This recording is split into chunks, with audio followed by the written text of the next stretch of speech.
Hola a todos, les habla Meleti Vivlon. Esta es la parte 10 de nuestro análisis exegético de Mateo capítulo 24. Hasta este punto, hemos pasado mucho tiempo cortando y desechando todas las falsas enseñanzas y las falsas interpretaciones proféticas que han hecho tanto daño a la fe y la confianza de millones de cristianos sinceros en los últimos 2 siglos.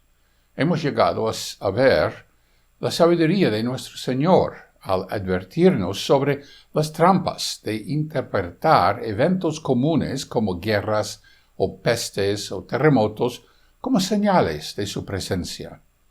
Hemos visto cómo proporcionó escape a sus discípulos de la destrucción de Jerusalén, dándoles señales tangibles para que escaparan. Pero lo único que no hemos abordado es lo que más nos afecta personalmente, la señal de la presencia del Señor, o sea, su regreso como Rey. Cuando volverá Jesucristo a gobernar sobre la tierra y reconciliar a toda la raza humana con la familia de Dios. Jesús sabía de la naturaleza humana.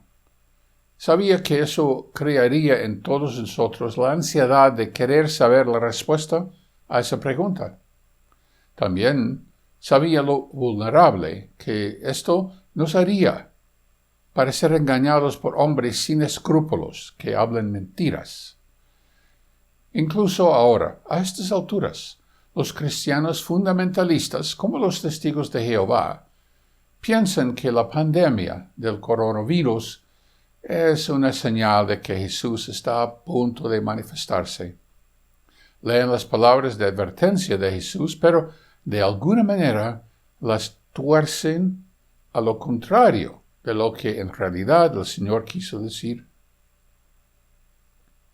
Jesús también nos advirtió repetidamente acerca de caer presa de falsos profetas y de falsos supuestos ungidos.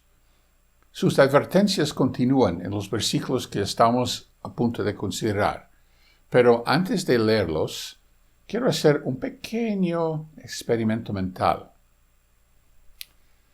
Se imagina tú, por un momento, cómo hubiera sido el ser cristiano y vivir en Jerusalén en el año 66 era común, cuando la ciudad estaba rodeada por la mayor, más letal y desalmada fuerza militar de la época, el ejército prácticamente invicto de Roma.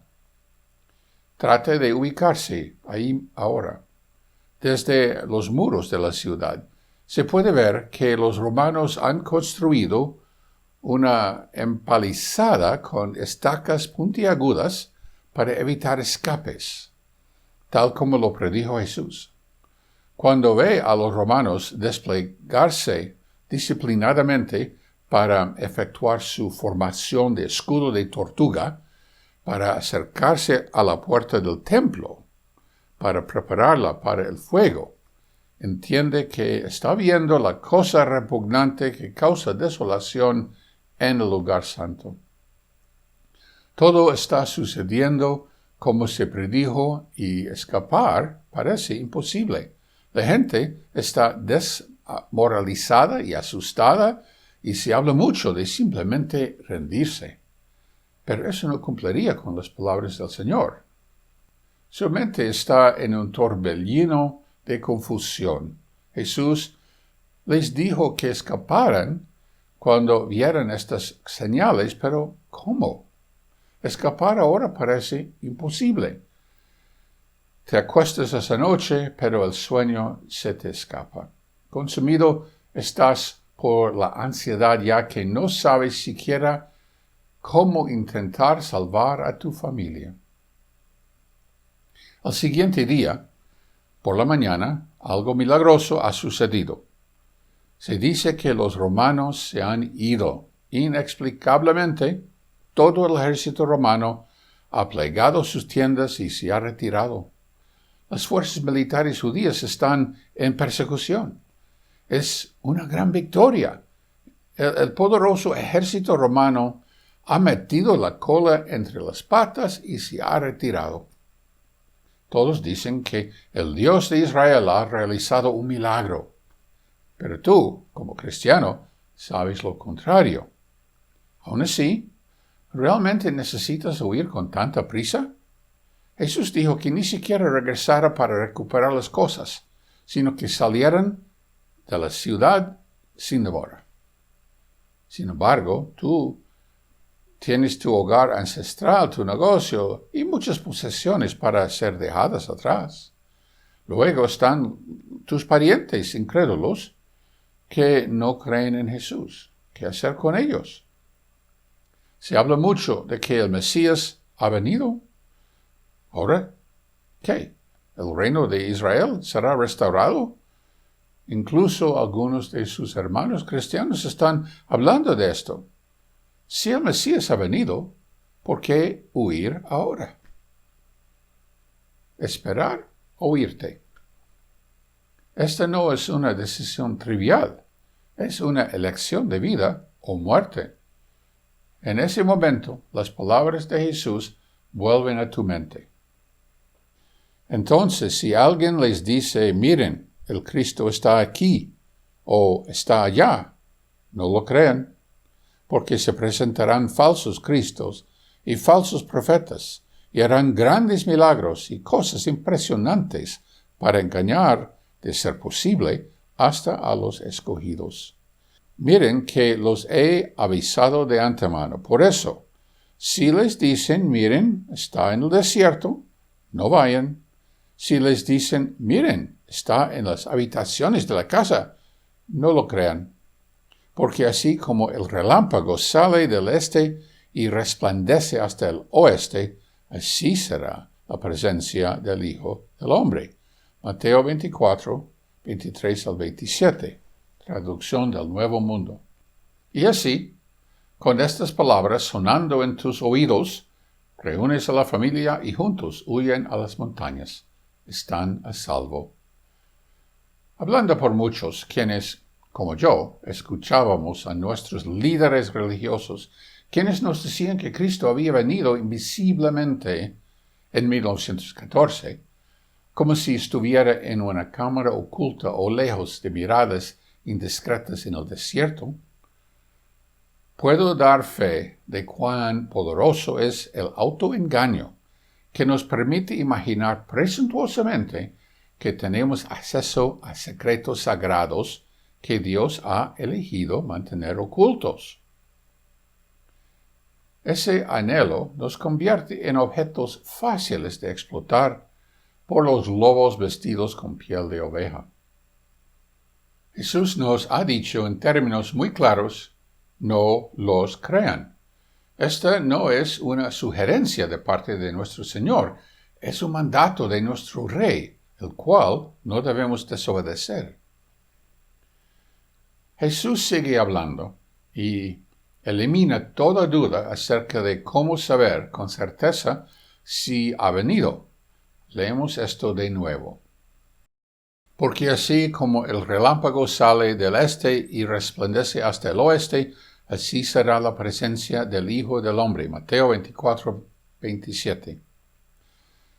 En el Canadá, en el verano, con el calor y la humedad, suelen haber tormentas.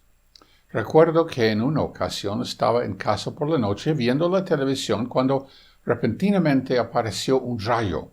Incluso por las persianas cerradas la luz era tan brillante que se filtró.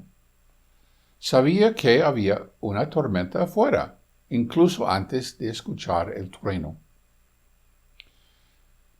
¿Por qué usó Jesús esa ilustración?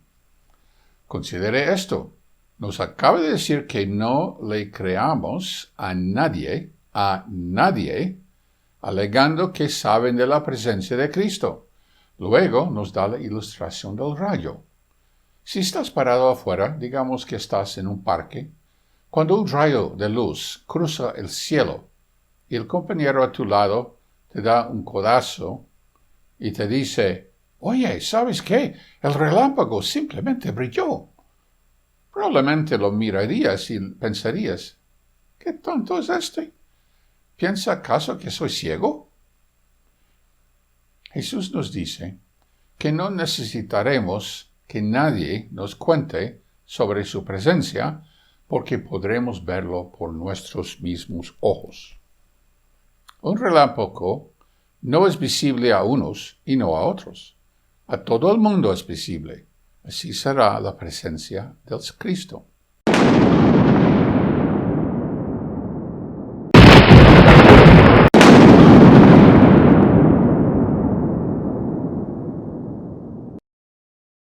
Ahora, mientras la advertencia de Jesús fue explicada y dirigida específicamente a sus discípulos judíos que vivirían durante el asedio romano, ¿crees que hay una exclusividad en ello? Por supuesto no. Dijo que la presencia se vería como los relámpagos en el cielo. ¿Lo has visto? ¿Alguien ha visto su presencia? ¿Sí o no? Entonces la advertencia aún se aplica. Recuerda lo que aprendimos sobre su presencia en un video anterior de esta serie. Jesús estuvo presente como el Mesías durante 3 años y medio, pero su presencia no había comenzado. La palabra tiene un significado en griego que falta en español. La palabra en griego es parosía y en el contexto de Mateo 24 se refiere a la entrada en la escena de un poder nuevo y vencedor. Jesús vino, griego elusis, como el Mesías y fue asesinado.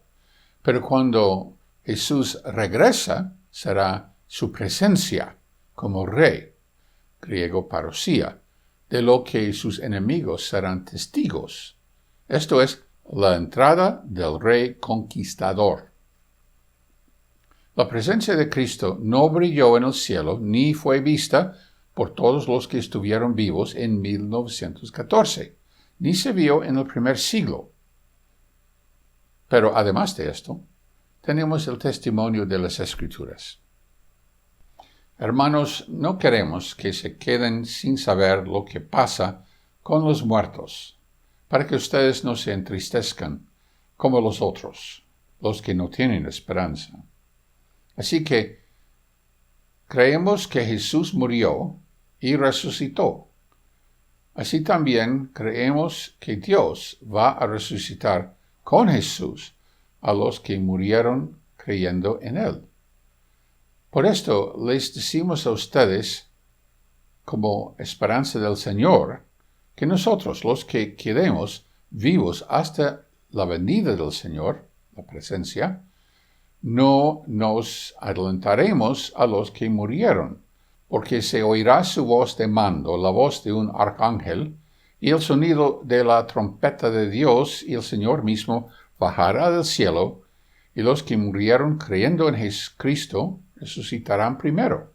Después, los que hayamos quedado vivos seremos llevados, juntamente con ellos, en las nubes, para encontrarnos con el Señor en el aire, y así estaremos con el Señor para siempre.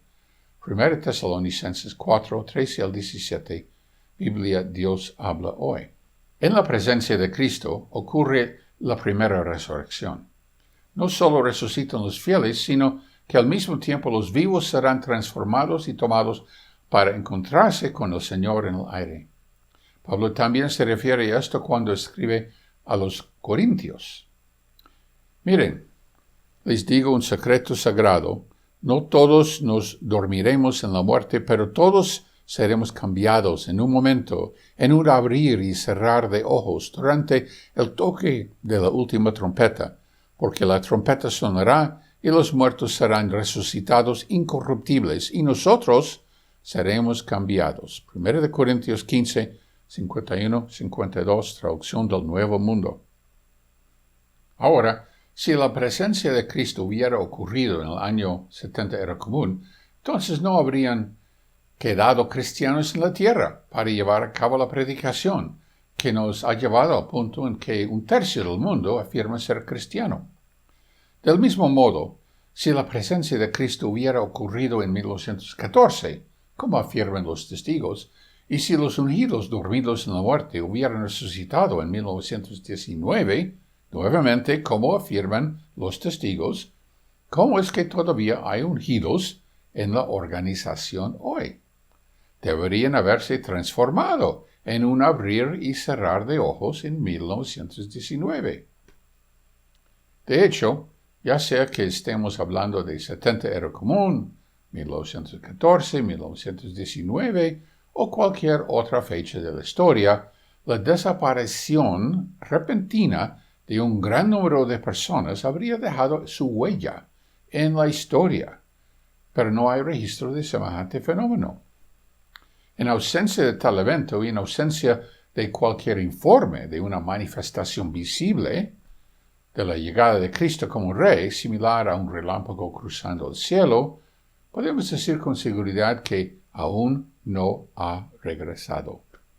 Si la duda persiste, considere este pasaje de las Escrituras que habla de lo que Cristo hará en su presencia o parusía.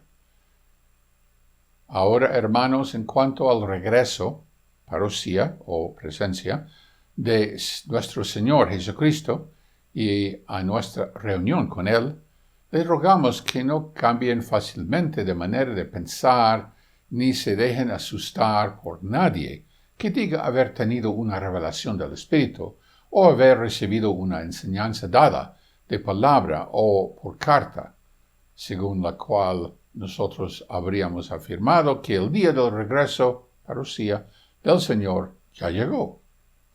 No se dejen engañar de ninguna manera, pues antes de aquel día tiene que venir la rebelión contra Dios, cuando aparecerá el hombre malvado, el que está condenado a la perdición. Este es el enemigo que se levanta contra todo lo que lleva el nombre de Dios y merece ser adorado, y llega incluso a instalar su trono en el templo de Dios, haciéndose pasar por Dios. Segunda Tesalonicenses 2, 1 al 4, Dios habla hoy. Continuando con el versículo 7, pues el plan secreto de la maldad ya está en marcha, solo falta que sea quitado de en medio el que ahora lo está deteniendo. Entonces aparecerá aquel malvado a quien el Señor Jesús destruirá con el soplo de su boca y reducirá a la impotencia cuando regrese, parusía, en todo su esplendor. Segunda Tesalonicenses 2, 7 y 8, Dios habla hoy. ¿Puede haber alguna duda de que este malvado todavía está en acción y que por el momento le vaya muy bien? Todavía sigue de pie la religión falsa y el cristianismo apóstata, ¿no te parece? Los ministros disfrazados de falsa justicia todavía están a cargo. Le queda a Cristo todavía el destruirlos con el soplo de su boca. Y ahora llegamos al pasaje problemático de Mateo 24, 29 al 31 que dice: Inmediatamente después de la tribulación de esos días, el sol se oscurecerá, la luna no dará su luz, las estrellas caerán del cielo y los poderes de los cielos serán sacudidos. Entonces aparecerá en el cielo la señal del Hijo del Hombre, y todos los pueblos de la tierra se golpearán el pecho de dolor, y verán al Hijo del Hombre viniendo sobre las nubes del cielo con poder y gran gloria. Y él enviará a sus ángeles con un gran sonido de trompeta, y ellos reunirán a sus escogidos desde los cuatro vientos, desde un extremo de los cielos hasta el otro. Mateo 24, 29 al 31, traducción del Nuevo Mundo. ¿Por qué llamo a esto un pasaje problemático? Parece estar hablando de la presencia de Cristo, ¿verdad? Tenemos la señal del Hijo del Hombre que aparece en el cielo. Todos en la tierra, creyentes y no creyentes, lo ven por igual y entonces aparece el mismo Cristo. Creo que estarán de acuerdo en que suena como un evento de iluminación en el cielo. Suena una trompeta y luego los elegidos se reúnen. Acabamos de leer las palabras de Pablo a los tesalonicenses y corintios que son paralelas a las palabras de Jesús aquí. Entonces, ¿cuál es el problema? Jesús está describiendo eventos en nuestro futuro, ¿verdad? El problema es que Él dice que todas estas cosas ocurren inmediatamente después de la tribulación de esos días. Uno asumirá naturalmente que Jesús está haciendo referencia a la tribulación que ocurrió en 66 Era Común, que fue interrumpida.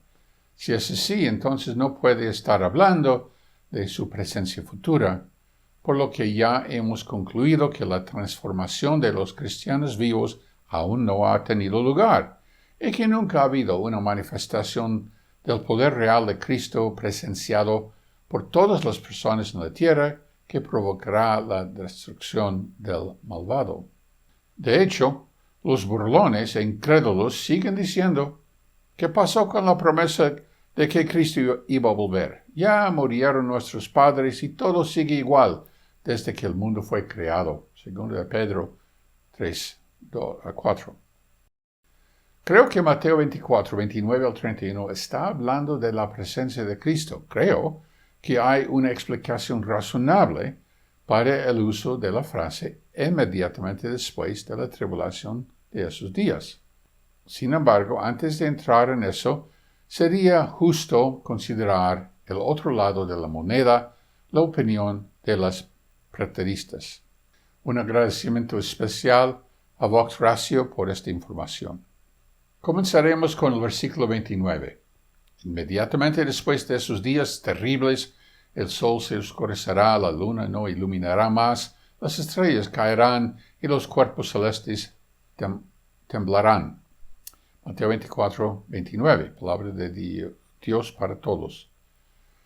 Dios usó metáforas similares a través de Isaías cuando profetizó poéticamente contra Babilonia.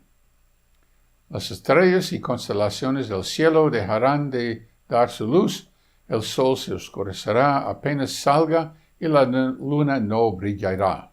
Isaías 13:10. ¿Estaba Jesús aplicando la misma metáfora a la destrucción de Jerusalén? Quizás, pero no lleguemos a ninguna conclusión todavía, porque esa metáfora también encaja con la presencia futura, por lo que no es concluyente suponer que solo puede aplicarse a Jerusalén. El siguiente versículo, Mateo dice: entonces se verá en el cielo la señal del Hijo del Hombre, y llenos de terror todos los pueblos del mundo llorarán, y verán al Hijo del Hombre que viene en las nubes del cielo con gran poder y gloria. Mateo 24:30. Hay otro interesante paralelo en Isaías que dice: profecía contra Egipto. Miren, al Señor viene a Egipto montado en veloz nube. Ante él tiemblan los ídolos de Egipto, y los egipcios se llenan de terror. Isaías 19:1.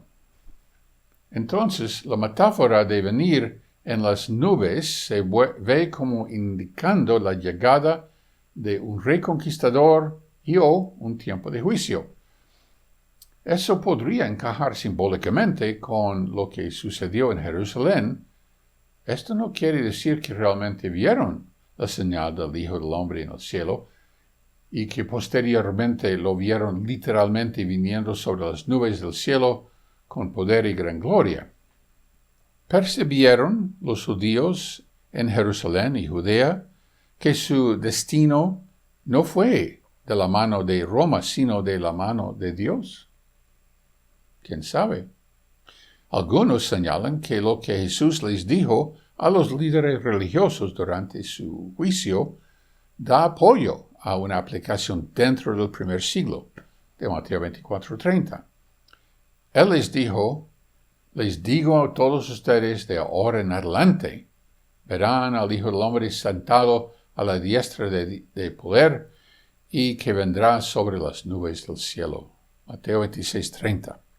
Sin embargo, No dijo, en algún momento en el futuro verán al Hijo del Hombre, sino más bien dijo, de ahora en adelante. A partir de este momento, habrían señales que indicarían que Jesús estaba sentado a la derecha del poder y vendría sobre las nubes del cielo. Esas señales no llegaron en 70 Era Común, sino desde su muerte. Por ejemplo, la cortina que separaba el Santo y el Santísimo en el templo se rasgó en dos por la mano de Dios. Oscuridad cubrió la tierra y un terremoto sacudió la nación. Las señales tampoco se detuvieron. Pronto hubo muchos ungidos caminando por la tierra, realizando las señales de curación que Jesús había realizado y predicando al Cristo resucitado. Si bien cualquier elemento de la profecía puede parecer tener más de una aplicación cuando vemos todos los versículos en su conjunto, ¿surge una imagen diferente? Por ejemplo, mirando el tercer versículo, leemos, y él mandará a sus ángeles con una gran trompeta para que reúnan a sus escogidos de los 4 puntos cardinales desde un extremo del cielo hasta el otro extremo. Mateo 24, 31. Se ha sugerido que el Salmo 98 explica la aplicación de las imágenes del versículo 31. En ese salmo vemos los juicios justos de Jehová acompañados de trompetas, así como ríos que aplauden y montañas que canten con alegría. También se ha sugerido que, dado que las llamadas de trompeta se usaron para reunir al pueblo de Israel, el uso de la trompeta en el versículo 31 alude a la extracción de los elegidos de Jerusalén después del retiro romano. Otros sugieren que la reunión de los elegidos por los ángeles habla de la reunión de cristianos desde ese momento hasta nuestros días. Entonces, si quiere creer que Mateo 24, 29 al 31 se cumplió en el momento de la destrucción de Jerusalén, o desde ese momento en adelante, parece que hay un camino que debe seguir. Sin embargo, creo que el ver la profecía en su conjunto y dentro del contexto de las escrituras cristianas, en lugar de retroceder cientos de años a los tiempos y escritos precristianos, nos llevará a una conclusión más satisfactoria y armoniosa. Echemos otro vistazo. La frase inicial dice que todos estos eventos ocurren inmediatamente después de la tribulación de aquellos días. ¿Cuáles días? Se podría pensar que eso lo lleva a Jerusalén porque Jesús habla de una gran tribulación que afectaría a la nación en el versículo 21. Sin embargo, estamos pasando por alto el hecho de que él habló de 2 tribulaciones. En el versículo 9 leemos, entonces los entregarán a tribulación y los matarán y serán odiados de todas las naciones por causa de mi nombre. Mateo 24, 9, Nueva Biblia Latinoamericana. Esta tribulación no se limitó a los judíos, sino que se extiende a todas las naciones. Continúa hasta nuestros días. En la parte 8 de esta serie, vimos que hay razones para considerar la gran tribulación de Apocalipsis 7:14 como continua y no como un evento final que precede al Armagedón, como comúnmente se cree. Por lo tanto, si consideramos que Jesús estaba hablando en Mateo 24:29 de la gran tribulación sobre todos los siervos fieles de Dios a través del tiempo, entonces, cuando se completa esa tribulación, comienzan los eventos de Mateo 24:29. Eso pondría el cumplimiento en nuestro futuro. Tal posición encaja con el relato paralelo de Lucas. Habrá señales en el sol y en la luna y en las estrellas y en la tierra. Las naciones estarán confusas y se asustarán por el terrible ruido del mar y de las olas. La gente se desmayará de miedo al pensar en lo que va a sucederle al mundo, pues hasta las fuerzas celestiales serán sacudidas. Entonces se verá al Hijo del Hombre venir en una nube con gran poder y gloria. Lucas 21, 25 al 27. Lo que sucedió entre el 66 y el 70 era común, no trajo angustia a las naciones del mundo, sino solo a Israel. El relato de Lucas no parece encajar con un cumplimiento del primer siglo. En Mateo 24:3 vimos que los discípulos hicieron una pregunta de 3 partes. Hasta ese punto en nuestra consideración hemos aprendido cómo Jesús ha respondido a 2 de esas 3 partes. Parte 1 fue: ¿cuándo serán todas estas cosas? Eso se refiere a la destrucción de la ciudad y del templo. La parte 2 fue: ¿cuál será la señal del fin de la era? O, como dice la traducción del Nuevo Mundo, la conclusión del sistema de cosas. Eso se cumplió cuando el reino de Dios les fue quitado y entregado a una nación que produce sus frutos. Mateo 21:43. La prueba definitiva que había sucedido fue la erradicación total de la nación judía. Si hubiera seguido como la nación elegida por Dios, Él nunca hubiera permitido la destrucción total de su pueblo. Hoy hay una nación llamada Israel, pero ya no está bajo un pacto con Dios, porque el reino de Dios fue entregado a otra nación que produce los frutos que el Padre busca. Así que ahora pasamos a la tercera parte de la pregunta: ¿cuál será la señal de tu presencia? Si sus palabras en Mateo 24, 29 al 31 se cumplieron en el primer siglo, el resultado sería que Jesús nos habrá dejado sin una respuesta a ese tercer elemento de la pregunta. Tal acción no sería característico de nuestro Señor. Como mínimo, nos habría dicho: no puedo responder a esa pregunta. Por ejemplo, una vez dijo: todavía tengo muchas cosas que decirles, pero no pueden soportarlas ahora. Juan 16, 12. En otra ocasión, similar a su pregunta sobre el monte de los olivos, los discípulos le preguntaron directamente: ¿restaurarás el reino de Israel en este momento? No ignoró la pregunta ni las dejó sin respuesta. En cambio, les dijo intencionadamente que la respuesta era algo que no se les permitía saber.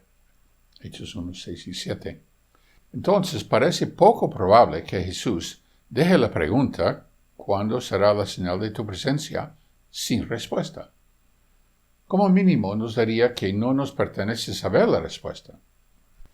Además de todo esto, existe la yuxtaposición de su advertencia sobre no dejarse engañar por historias falsas sobre su presencia. De los versículos 15 al 22 da instrucciones a sus discípulos sobre cómo escapar con sus vidas. Luego, del 23 al 28, detalla cómo evitar ser engañado por historias sobre su presencia.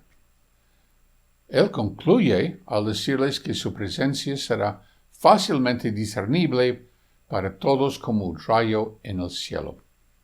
Luego, describe eventos que se ajustarían exactamente a ese criterio. Después de todo, Jesús, viniendo con las nubes del cielo, sería tan fácil de discernir como un rayo de relámpagos que pase del este al oeste. Finalmente, Apocalipsis 1:7 dice: miren, viene con las nubes y todo ojo le verá. Esto coincide con Mateo 24:30, que dice: verán al Hijo del Hombre viniendo sobre las nubes. Dado que Apocalipsis se escribió años después de la caída de Jerusalén, esto también apunta a un cumplimiento futuro. Entonces, cuando pasamos al versículo final, tenemos: y Él mandará a sus ángeles con una gran trompeta para que reúnan a sus escogidos de los 4 puntos cardinales desde un extremo del cielo hasta el otro. Mateo 24, 31. es difícil ver cómo, de un extremo de los cielos hasta el otro, podría encajar con el éxodo estrictamente localizado que ocurrió en Jerusalén en 66 era común. Mire ahora la comunidad que se forma entre este versículo en Mateo y los que siguen. Miren, les digo un secreto sagrado, no todos nos dormiremos en la muerte, pero todos seremos cambiados en un momento, en un abrir y cerrar de ojos durante el toque de la última trompeta, porque la trompeta sonará y los muertos serán resucitados incorruptibles y nosotros seremos cambiados. 1 Corintios 15, 51-52. Traducción del Nuevo Mundo. Porque se oirá una voz de mando, la voz de un arcángel y el sonido de la trompeta de Dios, y el Señor mismo bajará del cielo. Y los que murieron creyendo en Cristo resucitarán primero. Después los que hayamos quedado vivos seremos llevados juntamente con ellos en las nubes para encontrarnos con el Señor en el aire, y así estaremos con el Señor para siempre. 1 Tesalonicenses 4, 16 y 17. Estos tres versículos incluyen un sonido de trompeta, y todos hablan de la reunión de los elegidos en la resurrección o la transformación que ocurre en la presencia del Señor. Luego, en los versículos 32 a 35, Jesús les garantiza a sus discípulos que la destrucción anunciada de Jerusalén ocurrirá dentro de un periodo de tiempo limitado y sería previsible. Luego, en los versículos 36 a 44, les dice lo contrario con respecto a su presencia. Será imprevisible y no hay un plazo específico para su cumplimiento. Cuando habla en el versículo 40 de dos hombres trabajando y uno será tomado y el otro abandonado, y luego nuevamente en el versículo 41 de dos mujeres trabajando y una siendo tomada y la otra abandonada, difícilmente podría estar hablando sobre el escape de Jerusalén. Los cristianos no fueron tomados de repente, sino que abandonaron la ciudad por su propia voluntad, y cualquiera que quisiera podría haber ido con ellos. Sin embargo, la idea de que uno sea tomado mientras su compañero se queda encaja con el concepto de que las personas se transforman repentinamente en un abrir y cerrar de los ojos es algo nuevo. En resumen, creo que cuando Jesús dice inmediatamente después de la tribulación de esos días, está hablando de la gran tribulación que tú y yo estamos soportando incluso ahora. Esa tribulación terminará cuando los eventos relacionados con la presencia de Cristo suceden. Creo que Mateo 24, 29 al 31 está hablando de la presencia futura de Cristo y no de la destrucción de Jerusalén. Sin embargo, puede estar en desacuerdo conmigo, y eso está bien. Este es uno de los pasajes bíblicos donde no podemos estar absolutamente seguros de su aplicación. ¿Realmente importa? Si piensas de una manera y yo pienso de otra, ¿se bloqueará nuestra salvación? A diferencia de las instrucciones que Jesús dio a sus discípulos judíos para huir de la ciudad, nuestra salvación no depende de tomar un curso de acción en un momento dado basado en una señal particular, sino que es por obediencia continua todos los días de nuestras vidas que ganemos salvación y poner fe en Cristo. Entonces, cuando el Señor aparezca como un ladrón en la noche, se encargará de rescatarnos. Cuando llegue el momento, el Señor nos llevará. Aleluya.